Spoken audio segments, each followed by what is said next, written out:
Salut, c'est Superpose et c'est mon Click Talk. Let's go. Walk it like I talk it. Walk it like I talk it. You walk it like I talk it. Walk it like I talk it. Hey. Salut Superpose, comment tu vas? Je vais bien, merci. Très bien. Est-ce que tu me permets que je t'appelle Gabriel durant cette interview? Appelle-moi Gabriel avec plaisir. Trop bien. Ouais. Eh bien, on est très content déjà de te recevoir, Gabriel, chez Click. Ça fait vraiment plaisir. On te reçoit pour ton 3e et dernier album, Nova Cardinal. Durant cet entretien, on va surtout essentiellement parler de musique. Et donc, comme on va parler de musique, de la tienne, de ses orchestrations, ses évolutions, de comment ce nouveau projet peut-être se différencie des précédents, je te propose qu'on écoute un premier extrait pour se mettre un peu dans le bain et puis on en parle juste après. Avec plaisir.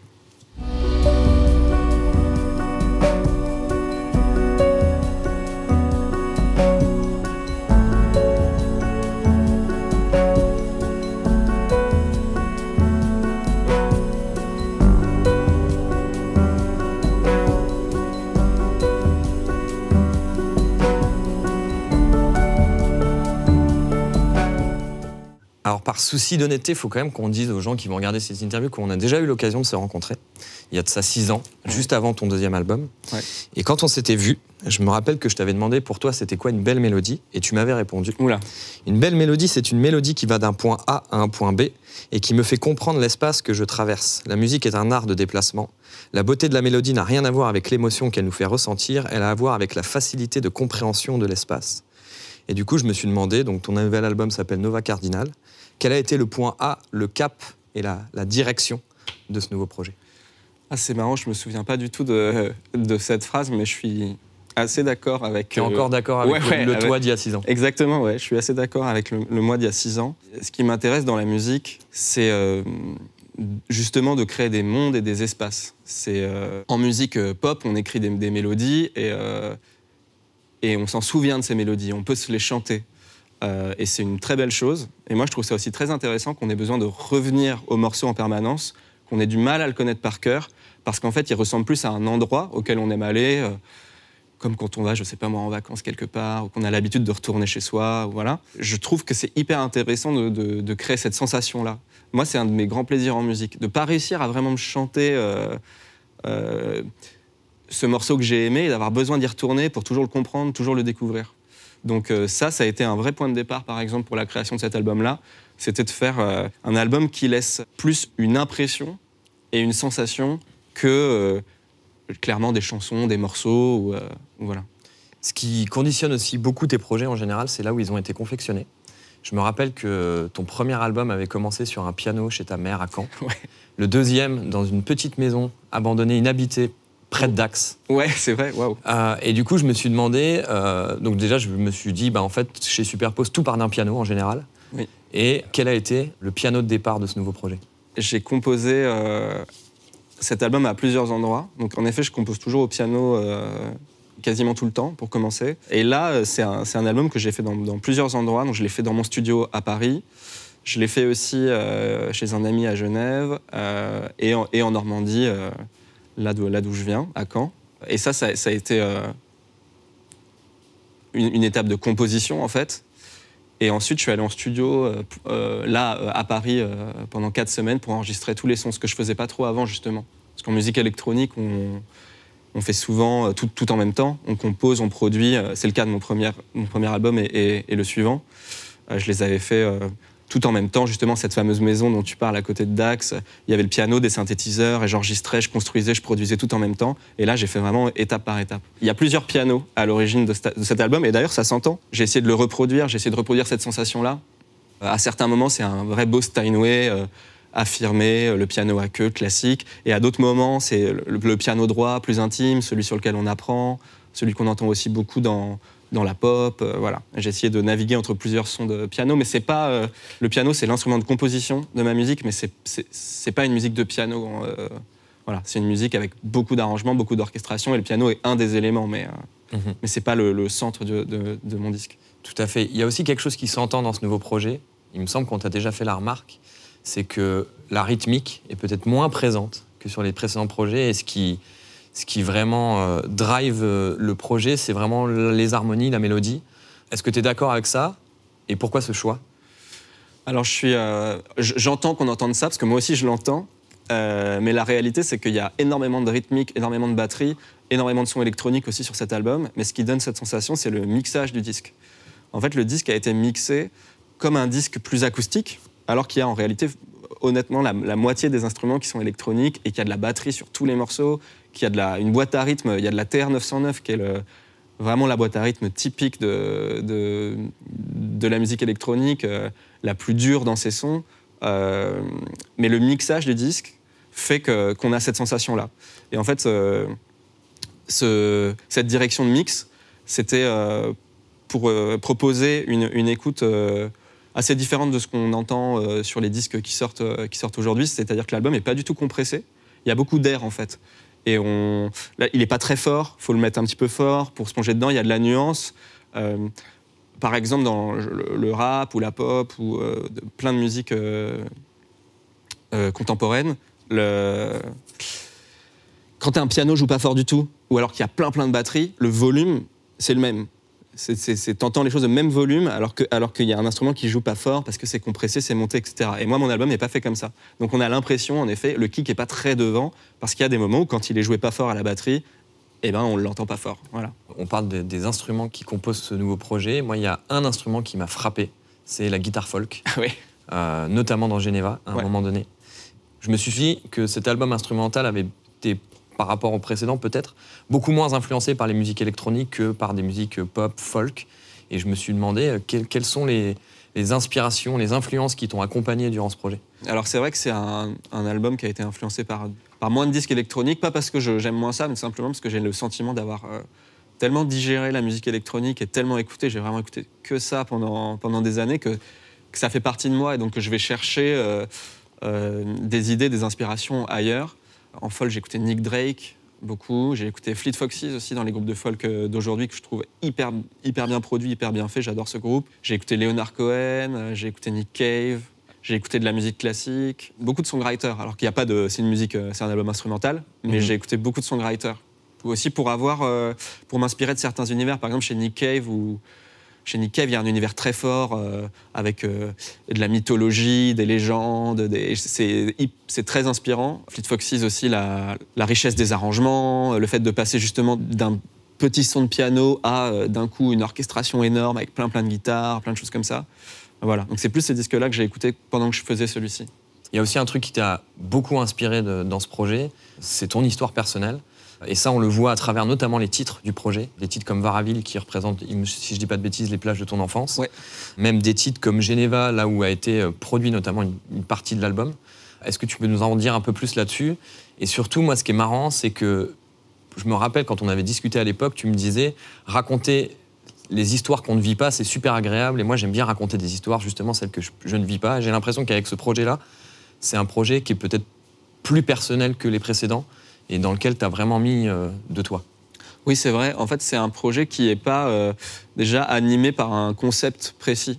Alors oui, l'album, il a une apparence... c'est un album qui s'écoute plutôt en entier, dans lequel il faut un peu s'engager. Mais en fait, c'est un album qui n'est pas du tout conceptuel. Donc il est très proche de mes émotions, de mes sensations, de ce que j'aime en musique et de ce que j'avais envie de faire. Quand on fait une musique qui n'a pas de texte, pas de paroles, donner un titre, c'est un tout autre exercice que de choisir un titre quand on fait une chanson, évidemment. Et donc ça active des résonances un peu étranges, très intimes. En fait, ça oriente beaucoup. Parce que quand tu fais un morceau qui porte en lui un peu de mélancolie, un peu de beauté, voilà, et que tu mets un titre, d'un coup, tu orientes. Tu peux très vite en fait, changer l'écoute en changeant le titre d'un morceau instrumental. Donc ce que j'ai essayé de faire avec les titres des morceaux de cet album-là, c'est de dessiner une sorte de cartographie du disque entre les endroits où il a été fait, les sensations qui me renvoient, qui provoquent chez moi, aussi les intentions purement musicales. Par exemple, l'introduction de l'album, elle s'appelle Air, tout simplement parce que c'était l'obsession que j'avais. Je voulais que mon album s'ouvre sur de l'air. Donc là, il y a de l'orgue, des flûtes, des voix et plein d'instruments qui font appel au souffle. Donc voilà, c'est un mélange de résonance personnelle, de lieu où ça a été fait, de sensations que ça me renvoie et aussi de clés tout simplement de musique. Et justement, pour revenir sur les sensations que procure ta musique, il y a quelque chose que j'ai remarqué, c'est que tes disques ont toujours divisé, dans la mesure où certains les trouvent très solaires, ouais. D'autres les trouvent très sombres. Oui. Et comment t'expliques ça? Oui, c'est vrai qu'il y a tout le temps ça. Déjà en 2015, quand j'ai sorti Opening, il y avait oh là là, qu'est-ce que c'est triste, ou alors oh là, qu'est-ce que c'est beau, qu'est-ce que c'est solaire. Il y a cette dualité-là dans ma musique, parce que de toute façon, c'est quand même toujours très lié. Et que justement, ce que permet la musique, c'est aussi ça, c'est de faire communiquer des émotions qui sont dans notre vie quotidienne très... enfin, qui ne communiquent pas entre elles, qui sont segmentées, les moments de bonheur, les moments de peine. Dans la musique, on essaie de tout faire aussi, de donner une vision un peu... C'est la 4e dimension, la musique. Et tout se mélange, quoi. Il y a quand même de ça. On est triste et heureux en même temps, on est jeune et vieux. Il y a des choses qui sont... on peut avoir une rythmique, un kick sur tous les temps, et en même temps des références à une musique qui nous paraît très plus ancienne. C'est faire communiquer les époques, les émotions, les sensations. Donc le fait que dans cet album, il y ait cette ambiguïté-là, ça me réjouit, parce que je me dis que j'arrive à toucher du doigt ce truc de la 4e dimension, quoi. Espace-temps mélangé, il y a cette beauté-là dans la musique. Au-delà même des émotions qu'il nous procure, ce disque-là, je trouve qu'il nous pousse à la réflexion. Je me rappelle pareil, quand on avait discuté ensemble, tu m'avais dit, moi j'aimerais bien que ma musique, elle pousse à la réflexion, parce que je pense qu'on vit dans une époque, et à l'époque, on n'avait pas encore eu des pandémies, et on n'était pas à l'aube d'une 3e guerre mondiale. Et je me suis dit, qu'est-ce que tu aimerais, toi, Superpo, ce qui se passe dans la tête des gens quand ils écoutent ton disque? Je sais pas, j'attends rien de particulier de la part des gens qui écoutent l'album. En revanche, ce que je sais, c'est que dans une époque de singles, de tout ce qu'on sait, mais je le critique pas, hein, mais tout ce qu'on sait de la musique, de comment elle est diffusée, comment elle est aujourd'hui, je trouve ça... Moi, j'ai besoin de faire un disque un peu engageant, qu'on écoute en entier. Enfin, si on l'écoute pas en entier, on peut très bien apprécier les morceaux, il n'y a pas de problème, mais qui nécessite un petit peu d'engagement. En fait, je trouve ça beau de faire... Il y a une expression que j'aime bien, c'est « je fais une belle carrière de musicien, mais je fais aussi une belle carrière de fan de musique ». Ça me fait rire cette phrase, mais il y a un peu ce truc. Quand on aime la musique, on peut avoir aussi envie de s'engager dedans, de la travailler juste en l'écoutant. Je ne sais pas ce que j'attends, mais en tout cas, je propose de s'engager de manière différente dans la musique. Le format album, tout le monde dit « l'album c'est terminé, l'album c'est terminé ». Moi, j'y crois pas du tout. Par exemple, dans la vidéo... Aujourd'hui, cohabitent très bien les films d'1h45, les formats très très courts et les séries de 4 milliards de saisons, avec je ne sais pas combien d'épisodes. Je crois beaucoup en ça dans la musique. Je crois qu'on peut faire cohabiter des singles de 2 minutes 30, des albums qui s'écoutent entièrement, des séries de disques. Voilà. Et moi, j'essaye de m'inscrire dans... pour l'instant, ce que je fais, c'est le format album. Ça m'intéresse, quoi. Ça me plaît et je le fais aussi pour les gens qui aiment ça. Et justement, comment, techniquement, tu as réussi à apporter cette unité à cet album? Cet album est composé de 12 morceaux dans lesquels il n'y a aucune coupure, c'est-à-dire que chaque morceau est vraiment... Tous les morceaux sont vraiment liés les uns aux autres. Comment ça s'est passé dans ton process? Est-ce que tous les morceaux ont été produits dans le même ordre qu'ils apparaissent sur l'album? Je sais qu'il y a 2 notes fondamentales dans l'album qui permettent d'apporter cette unité-là. Ouais. Comment ça se passe? Pour essayer de résumer, dans un premier temps de composition, j'essaye juste de trouver des mélodies, des thèmes ou des émotions qui me plaisent. Et je les enregistre ou je les note et je me fais un carnet de toutes ces choses-là. Parce que je sais que, en fait, pour moi, faire un album, c'est pas j'ai composé assez de bons morceaux pour faire une tracklist et ça fait un disque. C'est pas ça, c'est je me mets à faire un disque. Donc c'est-à-dire que j'envisage déjà qu'il y aura tant de morceaux, ou du moins qu'il durera tant de temps, et qu'il faut qu'il y ait des passages comme ci, des passages comme ça, qu'on passe par telle émotion, et voilà. Donc ce que je fais, c'est que j'enregistre toutes ces mélodies-là, et en effet, il y a ce dont tu parles, les notes fondamentales, c'est que je transpose... En fait, comme dans l'album, il y a beaucoup d'instruments différents, beaucoup d'arrangements, et parfois c'est assez riche et foisonnant. Pour pas que ce soit indigeste, ce que je fais, c'est que je mets tous les morceaux dans la même tonalité. Donc en fait, ils ont une couleur, c'est-à-dire qu'ils ont... la même note fondamentale, le même premier accord. Donc ils ont une couleur, malgré le foisonnement des arrangements, ils ont une couleur similaire. Et donc, de fait, on a une sensation d'homogénéité. Ça me vient du live électronique. Parce que quand je faisais mon live, tout seul sur scène avec mes machines, j'avais transposé tous mes morceaux dans la même tonalité pour pouvoir prendre la mélodie de tel morceau, avec la basse de celui-ci, faire des mélanges, ralentir les tempos, accélérer les tempos. toujours dans cette idée de la 4e dimension, quoi, pouvoir tout mélanger. Donc cet album est fait comme ça, en ayant les mêmes notes, en fait, beaucoup d'arrangements différents, mais presque les mêmes notes pour chaque morceau. Et puis ensuite, il y a les timbres. Aller chercher les timbres. Là, dans ce disque-là, il y a plein de synthétiseurs, de boîtes à rythme, d'effets de production, mais il y a aussi des instruments anciens, des instruments du XVIe et du XVIIe siècle, des flûtes, de la viole de gambe, il y a du violoncelle, du piano, il y a de la voix aussi, donc pas de paroles, mais des chœurs. Et le but est d'aller chercher plein de timbres, et pour avoir une sensation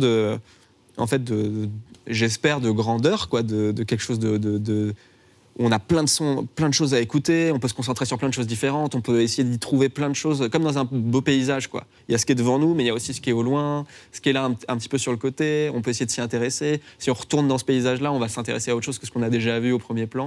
Donc il y a tout ce travail-là, le travail de timbre.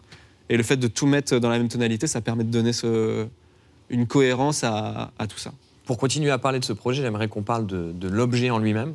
Donc ce disque, le titre de ce disque et cette cover, ouais. On voit qui s'affiche à l'écran. Ouais. 2 questions assez simples. Déjà, pourquoi ce titre ? Et ensuite, la cover de l'album a été réalisée par Régular, qui, moi, personnellement, je trouve, a énormément façonné l'identité du rap français ces dernières années. C'est notamment lui qui est à l'origine de la pochette du dernier album d'Orelsan, celui de Nekfeu, D6 plus récemment également. Pourquoi ce choix voilà. Déjà, la photographie, elle est d'un photographe qui s'appelle François Quillac.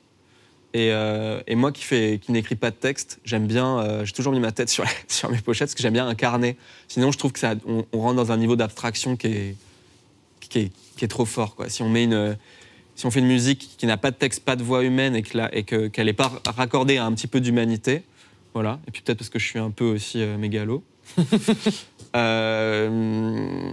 Le choix de Régular, moi Régular, je l'ai rencontré quand j'ai travaillé sur les 2 premiers albums de L'Homme Pâle. Et justement, je trouvais très intéressant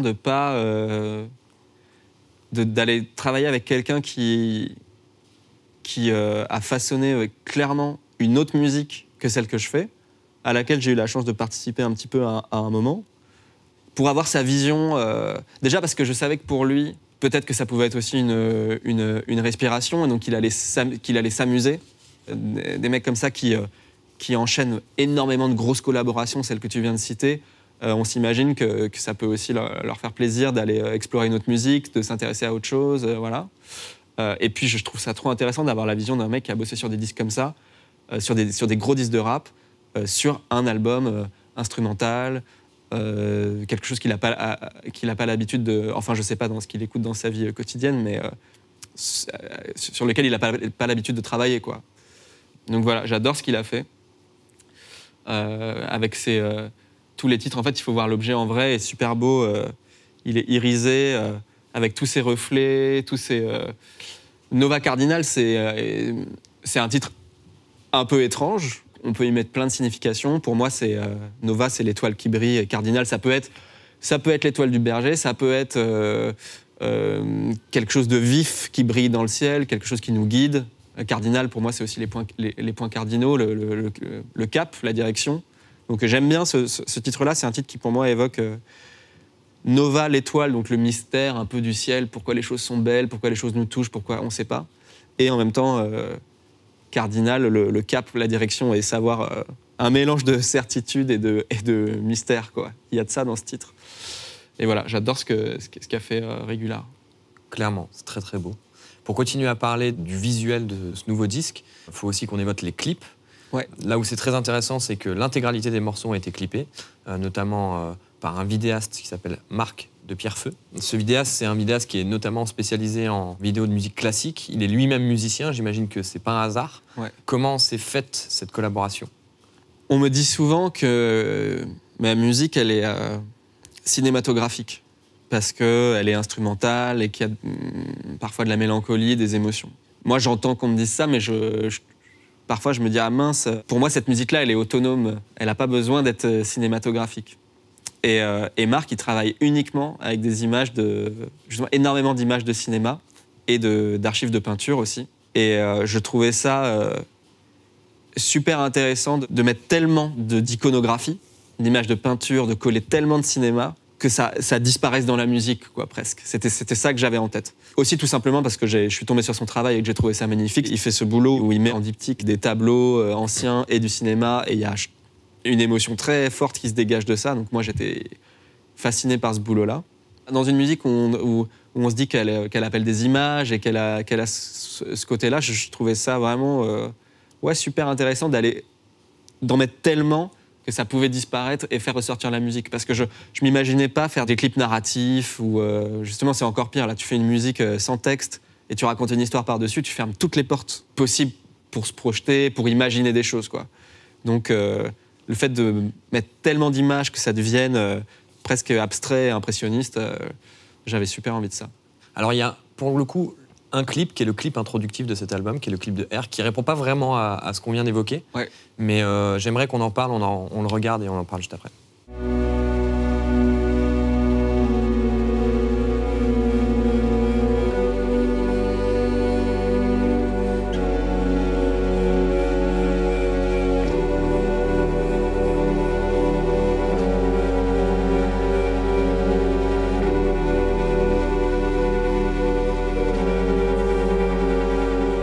J'ai beaucoup aimé ce clip et donc voilà, c'est une succession de visages et moi ces visages je les ai trouvés inquiets.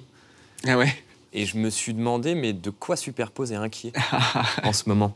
C'est vrai qu'il y a une inquiétude. Moi c'est plus que je trouve qu'il nous attrape. En fait c'est que des regards caméra, donc c'est quand même toujours dans un film de fiction un regard caméra, c'est quand même un geste très fort, quoi, de réalisation. Et je trouve que ça nous interpelle, ça nous appelle. On peut y voir plein de choses. Il y a des gens jeunes, des vieux, des hommes, des femmes, des gens qui viennent d'une autre époque, des personnages contemporains. Et justement, tu dis qu'il y a des gens qui viennent d'une autre époque, mais je sais pas, quand j'ai vu ces visages, je les ai trouvés très 2022, quoi. Oui, tu m'étonnes. Si tu vois de l'inquiétude, ça m'étonne pas que tu fasses un lien avec 2022. C'est vrai qu'il y a de ça, mais c'est pas, en tout cas... mon but n'est pas d'inquiéter les gens, c'est d'avoir cet appel fort. En fait... C'est engageant, je trouve, c'est magnifique. C'est engageant, ces regards-là. C'est une façon de dire, on vous lâche. Oui, on vous voit, on vous regarde, et c'est à vous de vous engager dans ce disque ou dans ce... Venez, plongez-vous là-dedans. Il y a de ça, moi, dans cette vidéo-là. Tu parlais de gestes, juste avant, il y a aussi un membre de notre corps qui est ultra présent dans ces clips, c'est la main. Ouais. Les mains. Mm. Et je me suis demandé à quoi Superpose a envie de tendre la main aujourd'hui. La main, c'est le fait de faire. Et moi, j'ai tous ces clips et toute cette musique qui, parfois, peut avoir une apparence assez pensée, assez cérébrale et tout, mais ma réalité de musicien, c'est que tous les jours, je fais et que c'est un travail aussi très sensible et manuel que de fabriquer un disque et de faire de la musique. Ces mains, pour moi, elles me font penser à ça. Elles me font penser au faire, au fait qu'on s'accomplit en créant, en faisant, mais tous les artistes, tous les musiciens, et pas que d'ailleurs, te diront ça. Quand t'as fini un disque, t'es toujours en train de... C'est une projection permanente, c'est le fait de... Ce que dit Orelsan, ce qui compte, c'est la quête. Enfin, c'est le fait... Pour moi, c'est ça, les mains. C'est le fait de fabriquer, de faire. Et après, ce à quoi je tends la main... ça dit déjà pas mal de choses que de faire un disque comme celui que j'ai fait. Sur le fait de prendre le temps, de se plonger dans des morceaux qui sont assez longs, essayer de faire quelque chose de beau. Il y a des musiques qui sont des vraies musiques collectives qu'on partage, sur lesquelles on danse ensemble, qu'on écoute ensemble, en soirée, voilà. Moi, j'ai l'impression de faire une musique qui fait plus... qu'on écoute peut-être plus seul ou qui fait plus appel à une forme d'intimité, de secret aussi. Ouais. Ça m'intéresse beaucoup. Justement, tu parles d'intimité. Moi, j'ai écouté cet album dans un train reliant Champagne-sur-Seine et Melun. Ouais. J'ai passé un excellent moment et je me suis demandé quelles seraient les conditions d'écoute idéales dans lesquelles Superpose aimerait qu'on écoute ce projet. Mais c'est marrant que tu parles de ça parce qu'il y a pas longtemps, j'ai fait une séance d'écoute en studio justement avec du monde. Il y a deux réponses. La première, c'est une réponse très, technique et pragmatique. C'est que c'est un album qui a été fait en studio avec des beaux instruments que j'ai essayé d'enregistrer le mieux que je pouvais et donc l'écouter sur un super système, dans un beau studio, vivre cette expérience presque comme moi j'ai fait le disque. Ça, je trouverais ça super et je vais essayer de le proposer comme là, je l'ai fait là il y a quelques semaines, j'aimerais bien pouvoir le refaire. Ça, c'est une première réponse un peu concrète. Et après, une deuxième réponse, c'est ce qui compte, c'est le moment où on résonne, où ça résonne chez nous. L'écouter en chemin, c'est... En fait, ce que j'espère, c'est que si tu l'écoutes, toi tu l'as écouté dans un train, si tu l'écoutes en déplacement, ce soit un lieu fixe et rassurant dans lequel on peut se réfugier. Et si on l'écoute, je sais pas, dans son lit, dans son canapé, allongé, seul, d'un coup, c'est lui qui prend en charge le rôle de ce qui permet l'évasion, quoi. J'espère que l'album a ces deux rôles-là. Merci beaucoup, Gabriel. On le rappelle, ton excellent nouvel album Nova Cardinal est disponible partout depuis le 25 mars. J'invite vraiment tout le monde à le découvrir 2 fois, en mouvement, où vous voulez, et aussi à travers les super vidéos qui ont été réalisées par Marc de Pierrefeu sur ta chaîne YouTube. C'est une immense réussite, on est très content de t'avoir reçu, et je te propose qu'on se quitte avec Geneva. Merci Superpose. Merci beaucoup, merci.